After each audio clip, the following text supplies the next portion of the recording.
प्यारे दोस्तों, एक 14 साल की मासूम लड़की के साथ कुछ ऐसा किया गया जिसे सुनकर आपकी रूह कांप जाएगी। वह मासूम लड़की चीखती रही, चिल्लाती रही, लेकिन उस जालिम को उस पर रहम नहीं आया। हवस में अंधा होकर उस जालिम ने उसके साथ ऐसी हैवानियत की जो आप सोच भी नहीं सकते।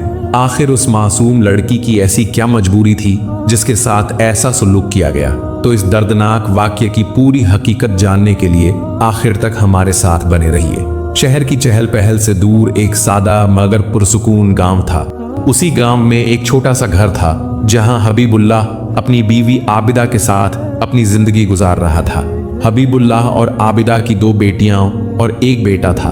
बड़ी बेटी का नाम कनिश था, छोटी बेटी शादिया और सबसे छोटा बेटा जुबैर था। वो अपनी इस छोटी सी दुनिया को ही अपना जहां समझते थे और उसी में हंसी खुशी अपने दिन बसर कर रहे थे। हालांकि हबीबुल्लाह और आबिदा को इस बात का अच्छी तरह अंदाजा था कि उन्होंने सालों पहले अपने रिश्तेदारों से बगावत करके निकाह किया था, जिसकी वजह से न उनका किसी रिश्तेदार से मिलना जुलना था और ना ही कोई आना जाना। यह हकीकत उनकी बेटियों को भी मालूम थी, खासकर कनिश को, जो समझती थी कि उनके वालिदैन ने शहर से दूर इस गांव में जिंदगी इसलिए बसर की ताकि पुरानी रंजिशों से दूर रह सकें और अपनी औलाद को सुकून भरा माहौल दे सकें। रिश्तेदारों से दूरी का दर्द तो था, लेकिन कभी शिकवा नहीं किया।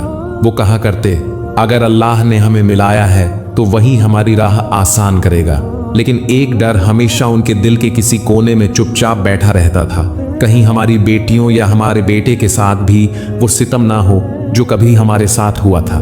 मगर ये डर उन्होंने कभी अपने बच्चों पर जाहिर नहीं होने दिया।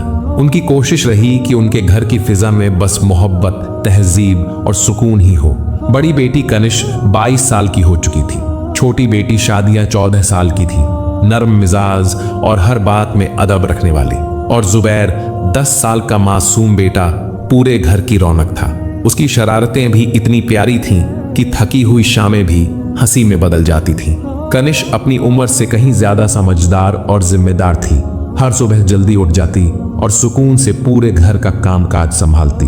माँ के साथ वह घर के सारे काम करती, घर की सफाई, नाश्ते की तैयारी, छोटे भाई बहन का ध्यान, ये सब कुछ वो खुशी खुशी करती थी। उसके बाद सादगी से तैयार होकर तालीम के लिए कॉलेज निकल जाती थी, क्योंकि वो जानती थी कि इल्म ही उसकी और उसके घर की रोशनी है। जब भी कनिश घर का सारा कामकाज निपटाकर कॉलेज जाने के लिए निकलती, उसकी नजर हर रोज अपने अब्बा हबीबुल्लाह पर जरूर पड़ती, जो एक ही जगह चुपचाप बैठे रहते, आंखों में किसी अनकहे गम का समुंदर लिए। उनका चेहरा हर रोज बुझा हुआ सा नजर आता, जैसे दिल में कोई बोझ दबा हो। कनिश कई बार सोचती, आखिर अब्बा जान इतने उदास क्यों रहते हैं? कौन सा डर है जो उन्हें हर पल सता रहा है? मगर फिर वो ये सोचकर खामोश हो जाती कि शायद अब्बा जान और अम्मी ने जो सालों पहले रिश्तेदारों से बगावत करके शादी की थी, उसी का कोई अफसोस या कोई पुराना जख्म उन्हें अंदर ही अंदर सता रहा होगा। कई बार कनिश ने हिम्मत करके पूछा भी, अब्बा जान आप इतने उदास और गमगीन क्यों रहते हैं? कोई बात है क्या? मगर हबीबुल्लाह हमेशा नरमी से मुस्कुराकर कह देते, नहीं बेटी, बस ऐसे ही कुछ पुरानी बातें हैं जो दिल को थोड़ा सता जाती हैं, तू फिक्र न कर। मगर कनिश का दिल जानता था ये कोई मामूली बात नहीं है, बल्कि कोई ऐसा राज है जिसे अब्बा अपने सीने में छुपाए बैठे हैं। लेकिन कनिश अक्सर इन बातों पर ज्यादा गौर नहीं करती थी। जिंदगी यूं ही अपनी रफ्तार से चल रही थी और कनिश भी अपनी तालीम का आखिरी साल मुकम्मल करने की तैयारी में लगी थी। पढ़ाई के साथ साथ कभी कभार वो अपनी सहेलियों के साथ हल्का फुल्का वक्त भी गुजार लेती थी, और साथ में कनीज की दोस्ती एक खूबसूरत और शराफत से भरे नौजवान वाजिद से थी। वो जब भी कॉलेज जाती, थोड़ा बहुत वक्त वाजिद के साथ भी गुजार लिया करती थी। दोनों की बातों में एक मासूमियत थी और उनके दरमियान एक खास समझदारी थी। लेकिन कनिश को इस बात का बिल्कुल अंदाजा नहीं था कि यह दोस्ती बहुत जल्द एक नई शक्ल अख्तियार करने वाली है। जिस लड़के से उसकी मुलाकातें होती थीं, वो अब एक दोस्त नहीं रहा था। एक दिन जब दोनों कॉलेज में मिले तो उस लड़के ने बड़े एहतियात से अपने दिल की बात कह दी, कनिश मैं तुमसे बेइंतहा मोहब्बत करता हूँ और तुम्हें अपने जीवन का हमसफर बनाना चाहता हूँ। कनिश के लिए यह लम्हा अनजाना था। उसे खुद भी इस बात का अंदाजा नहीं था कि यह दोस्ती कभी इस मोड़ पर भी आ सकती है। वो कुछ पल खामोश रही और फिर नरमी से कहा, मुझे थोड़ा वक्त चाहिए सोचने के लिए। वाजिद ने बड़े ही सलीके और मोहब्बत से कहा, कोई बात नहीं कनिश, तुम आराम से सोच समझ कर जवाब देना, मुझे कोई जल्दी नहीं है। मैं तुम्हारे जवाब का सब्र के साथ इंतजार करूंगा। वाजिद की इन बातों में नरमी थी, सच्चाई थी, और यही सच्चाई धीरे धीरे कनिश के दिल को छूने लगी थी। उसे अब ये महसूस होने लगा था कि जैसे वो भी वाजिद को पसंद करने लगी है। फिर कनिश दिल में एक अजीब सी खुशी लिए अपने घर लौट आई। घर वापस लौटी तो फिर वही मंजर, अब्बा जान उसी तरह खामोशी से बैठे थे, आंखों में वही चुप उदासी लिए हुए। कनिश ने चाहा कि पूछे, लेकिन फिर खामोश हो गई। उसने खुद को घर के कामों में उलझा लिया। मगर जब रात हुई और वो अपने बिस्तर पर थी तो उस लड़के के अल्फाज जैसे उसके कानों में गूंजने लगे। नींद आंखों से कोसों दूर थी। अब कनिश के दिल में सवालों का तूफान उठने लगा। वो सोचने लगी, क्या मैं वही रास्ता चुनने जा रही हूँ जो कभी मेरे अब्बा और अम्मी ने चुना था? वो रास्ता जिसने उन्हें अपनों से जुदा कर दिया, रिश्तेदारों से दूर कर दिया। क्या मेरी मोहब्बत भी मुझे उन्हीं तन्हा गलियों में ले जाएगी? वो सारी रात करवटें बदलती रही। नींद जैसे आंखों से नाराज थी। दिल सोच सोच कर परेशान था और दिमाग जवाब तलाश रहा था। लेकिन आखिरकार एक फैसला उसके दिल ने ले ही लिया। मोहब्बत जरूर करूंगी, लेकिन वो रास्ता कभी नहीं अपनाऊंगी जो मेरे अब्बू अम्मी ने अपनाया था। मैं उनके दर्द को दोहराना नहीं चाहती। मैं वही करूंगी जो उन्हें सुकून दे, जो उन्हें रुलाए नहीं। सुबह हुई। कनिश हर रोज की तरह जल्दी उठी, घर का सारा काम निपटाया। लेकिन आज उसके अंदर एक सुकून था, क्योंकि अब उसका दिल तय कर चुका था कि वो मोहब्बत को गुनाह नहीं बनने देगी। कॉलेज पहुंचकर वो सीधी उस लड़के के पास गई और पूरी सच्चाई से बोली, मैं तुमसे मोहब्बत करती हूँ, लेकिन मैं कोई हराम रास्ता नहीं अपनाऊंगी। मैं अपनी शादी अपने अब्बू अम्मी की रजामंदी से ही करूंगी। मैं उनकी तकलीफ दोबारा नहीं देख सकती। लड़का कुछ पल खामोश रहा, फिर नरमी से मुस्कुराया और कहा, कनिश, मैं तुम्हारे फैसले की इज्जत करता हूँ। मैं कभी ऐसा कोई कदम नहीं उठाऊंगा जिससे तुम्हारे वालिदैन की रजा के खिलाफ कुछ हो। हम जो भी करेंगे हलाल और सही तरीके से करेंगे। इन अल्फाजों ने जैसे कनिश के दिल से एक बड़ा बोझ हल्का कर दिया। उसके चेहरे पर पहली बार एक सुकून भरी मुस्कान लौट आई। एक ऐसी मुस्कान जिसमें मोहब्बत भी थी, अदब भी, और अपने माँ बाप के लिए बेशुमार इज्जत भी। लेकिन अब भी कनिश के दिल में एक बेचैनी सी थी। उसे समझ ही नहीं आ रहा था कि उसके अब्बा जान इतने खामोश और उदास क्यों रहते हैं। हर रोज की तरह आज भी वो गुमसुम बैठे देख रही थी, जैसे कोई पुराना जख्म दिल में अब भी ताजा हो। कनिश बार बार यही सोचती, क्या रिश्तेदारों से जुदा होने का गम है? क्या वो दर्द जो उन्होंने भाग कर शादी करके लिया था अब भी उन्हें अंदर ही अंदर खाए जा रहा है? लेकिन कनिश को समझ में नहीं आ रहा था। आखिरकार उसने फिर से हिम्मत की और धीरे से अब्बू के पास जाकर बैठी और बहुत ही नरमी से बोली, अब्बा जान, क्या बात है? आप इतने गमगीन और चुपचाप क्यों रहने लगे हैं? हबीबुल्लाह ने अपनी बेटी के सर पर हाथ फेरते हुए कहा, बेटी, ऐसी कोई बात नहीं है। तू बेवजह परेशान हो रही है। कोई परेशानी नहीं है जिससे मैं उदास और गमगीन हूँ। तुम्हें ऐसा क्यों लग रहा है? लेकिन कनिश को ये अच्छे से महसूस हो रहा था कि कोई ना कोई बात है जो अब्बू को अंदर ही अंदर खाए जा रही है। शायद रिश्तेदारों से जुदाई का गम है, या फिर उसकी पढ़ाई और शादी को लेकर कोई चिंता। कहीं अब्बू को ये डर तो नहीं कि जो रास्ता उन्होंने अपनी जिंदगी में चुना था, कहीं मेरी बेटी भी वह रास्ता ना चुन ले जो हमने चुना था। लेकिन ये सब बातें अब्बू के दिल में तो थीं, मगर उनकी जुबान पर नहीं आ रही थी। कनिश ने फिर कुछ सोचे बिना खुद को संभाला और उठकर घर के कामों में अम्मी का हाथ बटाने लगी। कनिश को इस बात का पूरा एहसास था कि अब अम्मी और अब्बू ही नहीं, बल्कि सादिया और जुबैर की जिम्मेदारी भी उसी के कंधों पर है। घर की सबसे बड़ी बेटी होने के नाते अब वह खुद को सिर्फ एक बेटी नहीं, एक जिम्मेदार रहनुमा समझने लगी थी। लेकिन इन तमाम बोझों और फिक्रों के बावजूद उसने खुद को संभाले रखा। हर सुबह की तरह उस रोज भी वह उठी, घर के कामों को निपटाया, अम्मी की मदद की और फिर चुपचाप कॉलेज के लिए निकल पड़ी। कॉलेज पहुंचते ही वाजिद उसके सामने नजर आया। हल्की सी मुस्कान के साथ उसके पास आया और धीरे से बोला, कनिश, मैं तुम्हारे अब्बू अम्मी से मिलना चाहता हूँ। हमारे रिश्ते की बात करनी है। कनिश एक पल को चुप रही, फिर नर्म लहजे में बोली, अभी नहीं वाजिद, अब्बू की तबीयत इन दिनों कुछ ठीक नहीं रहती। जब वक्त बेहतर होगा तो मैं खुद तुम्हें बताऊंगी, फिर तुम आना। मेरे अब्बू अम्मी से हमारी बात करने के लिए। लेकिन कनिष्क के दिल में एक और बात उसे अंदर ही अंदर सताने लगी थी। क्या वाजिद वाकई मुझे खुश रख पाएगा? वाजिद मेरी जिंदगी को संवार सकेगा? क्या वाजिद मुझे वो सुकून दे पाएगा जिसकी मुझे तलाश है? कनिष्क हर बात सोच सोच कर परेशान हो रही थी। उसे समझ नहीं आ रहा था कि क्या वो कदम जो उठाने जा रही है वो सही है या नहीं। दिल के किसी कोने में एक हल्की सी बेचैनी थी, लेकिन वाजिद अब उसकी हर बात समझने लगा था, हर एहसास को महसूस करने लगा था। उसके लहजे की थकावट, उसकी खामोशी के पीछे छुपे जज्बात, सब कुछ। अब कनिष्क को भी दिल से यकीन होने लगा था कि वाजिद वाकई उसे खुश रखेगा, क्योंकि उसकी मोहब्बत में कोई दिखावा नहीं था, सिर्फ सच्चाई थी, बेपनाह चाहत थी। इसी भरोसे पर अब कनिष्क के दिल में एक ख्याल बार बार आने लगा।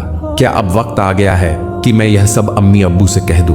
क्या अब्बू को बताना चाहिए कि मेरी जिंदगी में कोई है जो मेरी कद्र करता है, जिससे मैं निकाह करना चाहती हूँ, उसी तरीके से जैसी मेरी अम्मी अब्बू की मर्जी हो।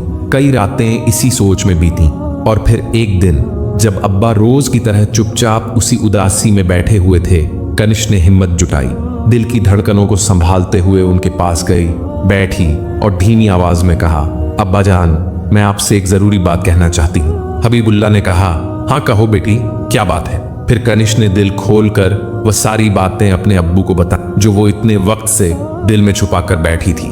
जैसे ही उसने सारी बातें बताई, हबीबुल्लाह के चेहरे पर उदासी छा गई। वो गहरी सोच में डूब गए, लेकिन कनिष्क ने उन्हें यकीन दिलाया कि अब्बा जान, वाजिद एक नेक और अच्छा लड़का है। वह मुझे बेपनाह मोहब्बत करता है, मेरी बहुत कदर करता है। आप बेफिक्र रहें, मैं कोई ऐसा काम नहीं करूंगी जिससे आपको या अम्मी को शर्मिंदा होना पड़े। जिस वजह से आपकी जिंदगी में तकलीफें आई हैं, मैं वैसा कोई कदम नहीं उठाऊंगी। अगर आप इजाजत दें तो मैं वाजिद को घर लाकर आपसे मिलवाना चाहती हूँ, ताकि आप खुद उससे बात करके जान सकें कि वह कैसा इंसान है। कुछ देर खामोश और चुप रहने के बाद हबीबुल्लाह ने अपनी बेटी की आंखों में देखा, एक हल्की सी सांस ली और कहा, कोई बात नहीं बेटी, तुम कल उसे अपने घर ले आना, मैं उससे बात करूंगा। अपने अब्बू की यह बात सुनकर कनिष्क की खुशी का ठिकाना न रहा। उसकी आंखों में जैसे चमक लौट आई हो। अगले दिन सुबह वह रोज की तरह घर का सारा काम निपटाकर कॉलेज के लिए रवाना हुई, लेकिन जाते जाते उसकी नजर फिर अब्बू पर पड़ी। वो वहीं उसी जगह पर गुमसुम, उदास और खामोश बैठे थे। कनिष्क के दिल में फिर वही सवाल उठ खड़ा हुआ कि अब्बा जान इतने बेचैन क्यों रहते हैं? कौन सी बात है जो उन्हें अंदर ही अंदर खाए जा रही है, जो मुझे भी समझ में नहीं आ रही। इन्हीं ख्यालों में उलझी हुई जब वह कॉलेज पहुंची तो उसकी नजर वाजिद पर पड़ी, और बस फिर क्या था, उसकी सारी उलझनें जैसे पल भर को खत्म हो गईं। वो वाजिद के पास पहुंची, मुस्कुराई और पूरे जोश से उसे बताया, वाजिद, अब्बू ने तुम्हें मिलने की इजाजत दे दी है, आज तुम मेरे साथ घर चलो, उनसे बात करो। वाजिद के चेहरे पर भी खुशी दिखने लगी। फिर दोनों साथ में कनिष्क के घर पहुंचे। जैसे ही वाजिद ने घर में कदम रखा और उसकी नजर कनिष्क के अब्बू पर पड़ी, उसने देखा कि वो गम में डूबे हुए शख्स की तरह खामोश बैठे हैं। वाजिद धीरे से उनके पास गया, सलाम किया और अदब से बैठकर अपने बारे में बताने लगा। हबीबुल्लाह खामोशी से सब सुनते रहे थे, लेकिन जैसे ही उन्होंने वाजिद से पूछा, बेटा तुम्हारे वालिद का नाम क्या है, और वाजिद ने जब अपने अब्बा का नाम लिया तो हबीबुल्लाह के चेहरे का रंग उड़ गया, जैसे किसी ने उनकी रूह को झंझोड़ दिया हो, क्योंकि वाजिद कोई और नहीं बल्कि उन्हीं के बड़े भाई का बेटा था। ये सुनते ही वक्त जैसे थम सा गया। कनिष्क और वाजिद दोनों की सांसें रुक गईं और हबीबुल्लाह की आंखों में एक गहरी याद उतर आई। वो जख्म जो सालों से दिल में दबा था, आज फिर से ताजा हो गया। वाजिद ने पूरे अदब और मोहब्बत से हबीबुल्लाह की तरफ देखा और कहा, चाचा जान, आप परेशान मत होइए, मैं कनिष्क से सच्ची और पाक मोहब्बत करता हूँ। मैं उसे हर वो खुशी दूंगा जिसकी वो हकदार है। मैं उसकी आंखों में कभी आंसू नहीं आने दूंगा, बल्कि उसकी जिंदगी को मुस्कुराहटों से भर दूंगा। आप यकीन रखिए, मैं उसे कभी तकलीफ नहीं दूंगा, उसकी देखभाल करूंगा और हर हाल में उसे इज्जत और सुकून दूंगा। वाजिद की इन बातों में एक सच्चाई थी, एक भरोसा था और एक नीयत की पाकीज़गी थी। फिर वो आगे बोला, अगर आप इजाजत दें तो मैं अपने अब्बू और अम्मी को लेकर आपके पास आना चाहता हूँ, ताकि वो आपसे कनिष्क का रिश्ता मांग सकें। लेकिन हबीबुल्लाह खामोश बैठे रहे, न हामी भरी न इनकार किया। उनकी आंखों में एक अजीब सी बेचैनी थी। वाजिद ने उनकी खामोशी को समझते हुए अदब से उठकर रुखसत ले ली। उसके जाने के बाद कनिष्क अपने अब्बू की आंखों में झांकते हुए बोली, अब्बा जान, आप परेशान मत होइए। वाजिद मुझे सच्चे दिल से चाहता है और मेरा पूरा ख्याल रखेगा। आप एक बार ताया अब्बू से मिल लीजिए, शायद वक्त की दूरियां मिट जाएं। हो सकता है इस रिश्ते से हमारे दिलों की दूरियां भी खत्म हो जाएं और रिश्तेदारी की डोर फिर से जुड़ जाए। लेकिन हबीबुल्लाह अभी भी चुप थे, जैसे किसी गहरी सोच में डूबे हुए हों। उनके दिल में कौन सा डर पल रहा था, कौन सी याद उन्हें रोक रही थी, ये सिर्फ वही जानते थे। कनिष्क की मासूम बातों ने उन्हें झकझोर तो दिया था, लेकिन उनका दिल अब भी किसी अनजाने डर के साए में कैद था। आखिरकार हबीबुल्लाह ने अपनी बेटी कनिष्क की खुशी की खातिर रिश्ते के लिए हामी भर दी। यह सुनकर कनिष्क की आंखों से खुशी के आंसू छलक पड़े। उसने वाजिद से कहा, अब्बू ने इजाजत दे दी है, तुम अपने अब्बू और अम्मी को लेकर हमारे घर आओ रिश्ता तय करने के लिए। फिर कुछ ही दिन में वाजिद अपने माँ बाप को लेकर हबीबुल्लाह के घर आया। जैसे ही हबीबुल्लाह की नजर अपने बड़े भाई पर पड़ी, उनके दिल में दबे सालों पुराने जख्म ताजा हो गए। आंखें भर आईं और शरीर जैसे थम सा गया। दोनों भाई गले मिले और पुराने गिले शिकवे भूलकर बेटी का रिश्ता तय कर दिया। घर में जैसे ईद का माहौल बन गया। हर चेहरे पर रौनक थी, हर दिल में सुकून था। मगर इन सब के बीच कनिष्क के दिल में एक बेचैनी थी। अपनी छोटी बहन शादिया और भाई जुबैर की जुदाई को लेकर बचपन से ही दोनों उसके साथ रहते, उसी के पास सोते और उसी से लिपटे रहते थे। अब शादी के बाद वो दोनों कैसे रहेंगे, ये सोच उसे बेचैन कर रही थी। लेकिन वाजिद ने प्यार से कहा, कनिष्क तुम फिक्र मत करो, शादी के बाद हम शादियां और जुबैर को भी साथ ले चलेंगे। अम्मी और अब्बू को भी हम साथ रखेंगे, हम सब एक साथ रहेंगे। ये सुनकर कनिष्क का दिल तसल्ली से भर गया और उसे यकीन हो गया कि वाजिद वाकई उससे सच्चा प्यार करता है। लेकिन जब ये मेहमान चले गए तो एक बार फिर हबीबुल्लाह का चेहरा गमगीन हो गया। वो एक कोने में खामोश बैठे रहे, जैसे किसी अंदरूनी तूफान से जूझ रहे हों। न जाने उनके दिल में कौन सा डर था जो आज भी उन्हें अंदर से खाए जा रहा था। ये देखकर कनिष्क समझ नहीं पा रही थी कि आखिर अब्बा के दिल में ऐसा कौन सा डर है जो वो जुबान पर नहीं ला रहे। क्या उन्हें वाजिद पर भरोसा नहीं, या उन्हें लग रहा है कि मुझे वहां जाकर कोई तकलीफ होगी। अब्बा की खामोशी कनिष्क के दिल में सवाल छोड़ रही थी, मगर उसने सोचा कि शायद ये एक बाप का फिक्र भरा खौफ है जो बेटी की विदाई के वक्त हर बाप के दिल में उठता है। कुछ ही दिनों बाद कनिष्क की शादी वाजिद से हो गई। निकाह के दिन सबकी आंखें छलक रही थीं, मगर कनिष्क के चेहरे पर सुकून था, क्योंकि उसे लग रहा था कि वाजिद उसका हर दर्द समझेगा। शादी के कुछ दिन बाद ही वाजिद ने कहा, कनिष्क तुम शादियां और जुबैर को भी यहीं ले आओ, हम सबको एक साथ ही रहना है। कनिष्क की आंखें भर आईं। वाजिद की मोहब्बत अब उसके दिल को और भी यकीन दे रही थी। कनिष्क ने कुछ दिन बाद अब्बा और अम्मी से इजाजत ली और शादियां और जुबैर को अपने साथ ले आई। वो तीनों अब वाजिद के साथ अपने ताया अब्बू के घर में एक ही छत के नीचे रहने लगे।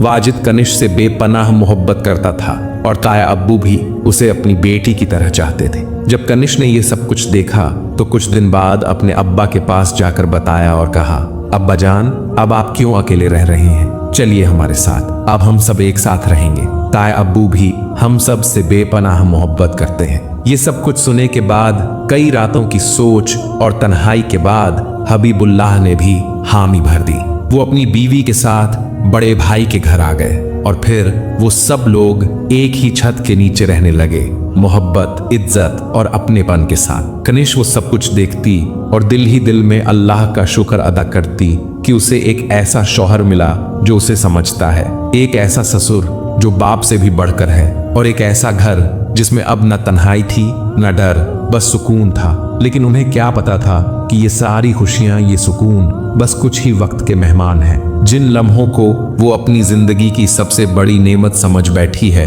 वही लम्हे अब उनकी सबसे बड़ी आजमाइश बनने वाले हैं। एक ऐसा तूफान अब उनकी जिंदगी की दहलीज पर दस्तक देने वाला था जो न सिर्फ उनके सपनों को तोड़ देगा, बल्कि उनके अंदर की हर खुशी, हर मुस्कान को भी अपने साथ बहा कर ले जाएगा। जैसे जैसे दिन गुजरते गए, वाजिद और उनके अब्बा का रवैया बदलने लगा। जो रिश्ते कभी मोहब्बत की बुनियाद पर खड़े थे, अब उनमें अजनबीपन घुलने लगा था।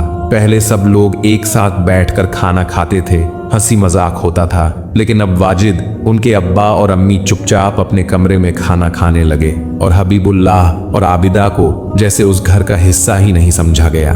कनिश ये सब देख रही थी पर कुछ समझ नहीं पा रही थी। वाजिद का अंदाज भी अब बदल चुका था, न बात करता न मुस्कुराता, जैसे वो धीरे धीरे उसके दिल से दूर होता जा रहा था। हबीबुल्लाह ने ये सब देखकर एक दिन कनिश से कहा, बेटी, लगता है अब हमारा यहाँ रुकना ठीक नहीं, हम वापस अपने घर जा रहे हैं। और आबिदा का हाथ थामे दिल पर पत्थर रखकर वापस वो अपने घर लौट गए। कनिश ने उन्हें हंसी हंसी में विदा तो किया, लेकिन उसके सीने में उठते तूफान को कोई नहीं समझ पाया। बस 8 ही दिन बीते थे कि अचानक खबर आई हबीबुल्लाह के घर में आग लग गई है। जब कनिश को पता चला तो उसके पैरों तले जमी खिसक गई। कनिश वहां पहुंची तो आंखों के सामने खाक हो चुका आशियाना था। न आबिदा थी न अब्बा, सब कुछ राख हो चुका था। कनिश घुटनों के बल बैठकर फूट फूट कर रो पड़ी। या अल्लाह, ये कैसा इम्तिहान है। वो वापस अपने ससुराल लौटी, लेकिन घर लौटने पर जब उसने यह बात वाजिद और उनके ताया अब्बू को बताई तो ऐसा लगा जैसे उनके सीने में दिल नहीं, पत्थर धड़कता हो। न कोई तसल्ली न कोई दुख, बस एक ठंडी खामोशी। लेकिन कनिश को कुछ समझ में नहीं आ रहा था। अब कनिश के कंधों पर सादिया और अपने छोटे भाई जुबैर की पूरी जिम्मेदारी थी। अब न कोई माँ थी और न अब्बा जो उनका साथ दे सके। सब कुछ अब सिर्फ कनिश के ही सहारे था। वो खुद टूटी हुई थी, लेकिन फिर भी अपने भाई बहन के लिए खुद को संभाले हुए थी। इधर वाजिद का रवैया अब बिल्कुल अजनबी सा हो गया था। न कोई बात करता न कोई हालचाल पूछता। काम से आता तो चुपचाप अपने कमरे में चला जाता, जैसे इस घर में रहने वालों से उसका कोई नाता ही नहीं था। और ताया अब्बू भी अब जैसे सब कुछ देखकर भी खामोश थे। दिन ब दिन बीतते गए और हर दिन कनिश के लिए एक नई कयामत लेकर आता। जिस रिश्ते को उसने सबसे ऊपर समझा था वही अब बोझ लगने लगा था। वो ख्वाब जो कभी आंखों में पलते थे अब हकीकत की तपती जमीन पर झलकर राख हो चुके थे। अब दिन ब दिन कनिश के लिए वो घर अजनबी सा लगने लगा था। वाजिद अब उसकी तरफ न देखता था, न ही कोई बात करता, जैसे सब कुछ खत्म हो गया हो। कनिश को समझ नहीं आ रहा था कि आखिर वाजिद और ताया अब्बू का रवैया अचानक इस कदर क्यों बदलता जा रहा है। इसी बीच एक दिन अचानक सादिया के पेट में तेज दर्द उठा। वो दर्द से तड़पने लगी। कनिश घबरा गई। उसने कहा, मैं तुम्हें अस्पताल ले चलती हूँ। लेकिन सादिया डरते हुए बार बार मना करती रही, आंखों में खौफ, चेहरे पर घबराहट, जैसे कोई राज छुपा रही हो। कनिश ने कई बार समझाया, लेकिन सादिया बार बार मना करती रही, मैं अस्पताल नहीं जाऊंगी। मगर जब दर्द हद से ज्यादा बढ़ गया तो कनिश से रहा नहीं गया। उसने जबरदस्ती सादिया को अस्पताल ले गई। जैसे ही डॉक्टर ने सादिया को चेक किया और जो सच्चाई सामने आई तो कनिश के पैरों तले जमीन खिसक गई। उसकी आंखें खुली की खुली रह गईं। डॉक्टर की जुबान से निकले वो लफ्ज कनिश के सीने को चीर गए। डॉक्टर ने कहा, इसके साथ किसी ने जिस्मानी ताल्लुकात बनाए हैं और ये सब कोई आम हरकत नहीं बल्कि जानवरों से भी बदतर काम किया गया है। ये सुनकर कनिश की रूह तक कांप उठी। उसकी आंखें सुन्न हो गईं, जुबान थम गई। कनिश सादिया को चुपचाप लेकर घर लौटी। दिमाग में बस एक ही सवाल गूंज रहा था, आखिर ये दरिंदगी किसने की। घर पहुंचते ही कनिश ने सादिया को पूछा, बताओ कौन है वो शख्स जिसने तेरी मासूमियत के साथ ऐसा किया। लेकिन सादिया डरी हुई थी, एकदम सहमी सहमी। उसकी आंखों में खौफ था और दिल में कोई भारी राज छुपा था। कनिश ने लाख पूछने के बावजूद भी सादिया ने नहीं बताया। अब कनिश को यकीन होने लगा था कि सादिया किसी से डरी हुई है।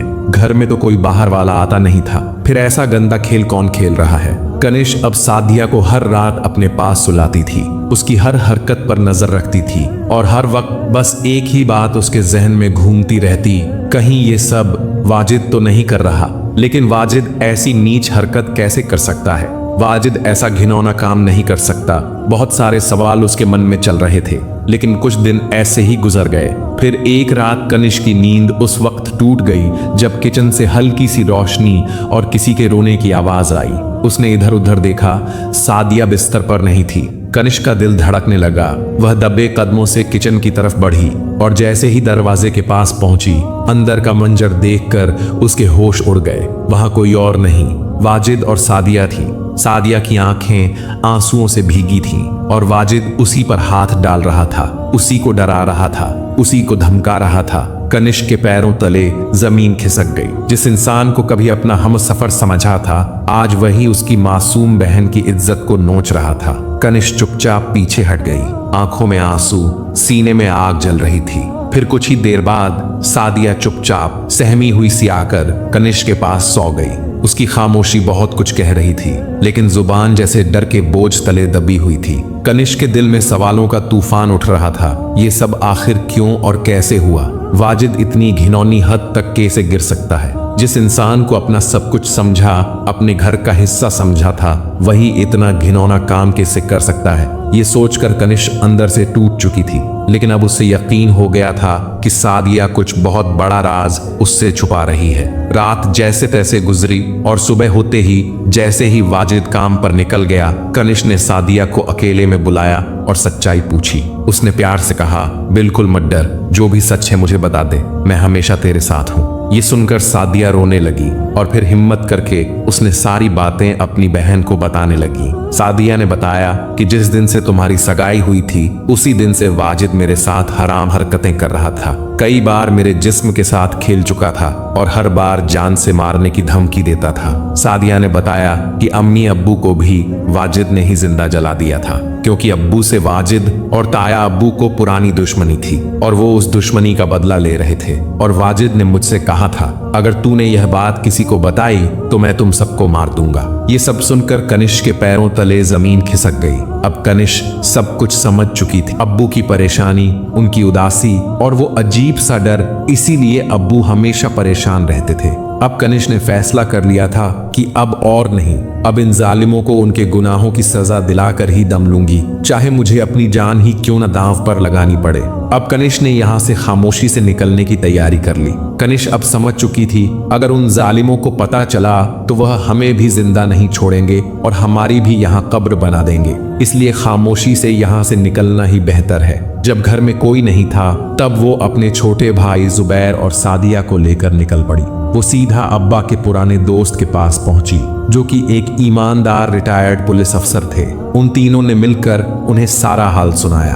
अफसर ने एक पल की देरी किए बिना FIR दर्ज करवाई और कुछ दिन बाद उन दोनों जालिमों को उम्र कैद की सजा हो गई। अब कनिष्क, सादिया और जुबैर को अफसर ने अपने घर में जगह दी। उन्होंने कहा, बेटा अब यह घर तुम्हारा है, तुम यहीं सुकून से अपनी जिंदगी गुजारो, मैं तुम्हारे लिए आगे का इंतजाम भी करवा दूंगा। अब उन दोनों जालिमों से हमेशा के लिए छुटकारा मिल चुका था। फिर कुछ दिन बाद उस अफसर ने उनके जले हुए घर की मरम्मत करवाई और एक नई उम्मीद, नई रोशनी और हौसले के साथ कनिष्क अपनी बहन सादिया और अपने छोटे भाई को लेकर दोबारा अपनी जिंदगी की शुरुआत करने लगे। ये वाक्या हमें सिखाता है, कभी कभी सबसे बड़ा दुश्मन हमारे ही घर के अंदर होता है। एक ऐसा चेहरा जिस पर हमने सबसे ज्यादा भरोसा किया होता है, वही हमारी दुनिया को तबाह कर देता है। ये वाक्या सिर्फ कनिष्क और सादिया का नहीं, ये उन हजारों मासूम बहनों का भी है जो डर, धमकी और समाज के डर से चुप रह जाती हैं। खामोशी कभी भी जुल्म का इलाज नहीं हो सकती,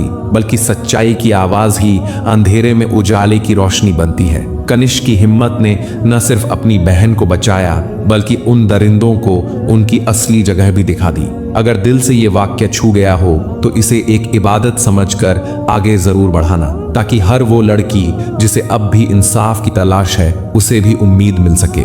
याद रखना, जुल्म चाहे कितना भी ताकतवर हो, अगर हक की आवाज बुलंद हो जाए तो जालिम का अंजाम हमेशा बर्बादी ही होता है। तो दोस्तों, आपको ये वाकया पसंद आया हो तो लाइक, कमेंट और चैनल को सब्सक्राइब करना मत भूलिएगा। मिलते हैं किसी और दर्दनाक वाकये के साथ।